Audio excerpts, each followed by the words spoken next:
In terms of Garnacho, where are we with him at the moment? Because it's a conundrum for them. He's been arguably one of their best players, and Manchester United are in need of good players, and yet that man looks like he could be heading out the door. Yeah. Garnacho never actually had the intention, or it wasn't a thought, to leave Manchester United in this window. Then there were reports that the club would consider selling him because he'd be banked as pure profit. Yeah. And so for the right price, he could solve a lot of financial woes. And after those reports, his representatives received a bunch of inquiries about him. And so then they thought, well, he's got to consider his options and his long-term future, because if they're willing to sell him at the right price, is he really part of Ruben Amorim's plans? I think what he's actually done is, over the last few games, he's shown a willingness to adapt. He's improved his defensive duties. So I do think that he's showing that if he stays, he can find a way to work in Amorim's system, which is the opposite of Marcus Rashford, because they were both dropped from that squad against Manchester City for Amorim not being happy with their professionalism. Rashford's not been involved since. He was an unused substitute to make up the numbers once.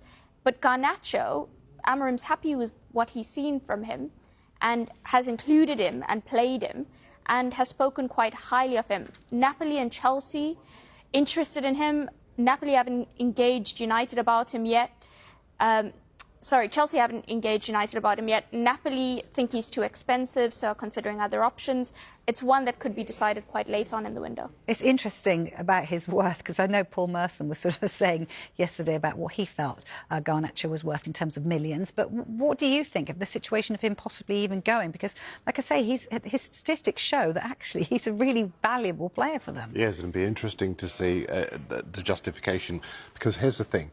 If he's good enough for Chelsea, why is he not good enough for Manchester United? Why are you not looking at other players that you would sacrifice? Now, the Chelsea argument... have other issues that they need to solve, exactly. so why are they even looking at Garnacho? I totally agree.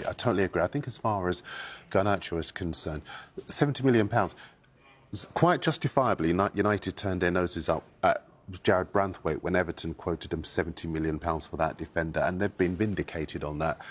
I'm not so sure that Garnacho is £70 million worth of player, and it's an indication as to why some clubs look abroad instead of staying in this country. He's a good player, he's going to get even better, but £70 million, that's a whole lot of money. But also, it's a week left. They sell Garnacho, what are they going to do? That's a vacuum, unless they do this swap deal with Nkunku.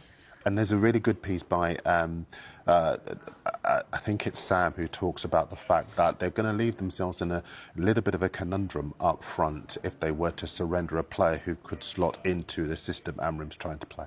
Yeah, it's fascinating.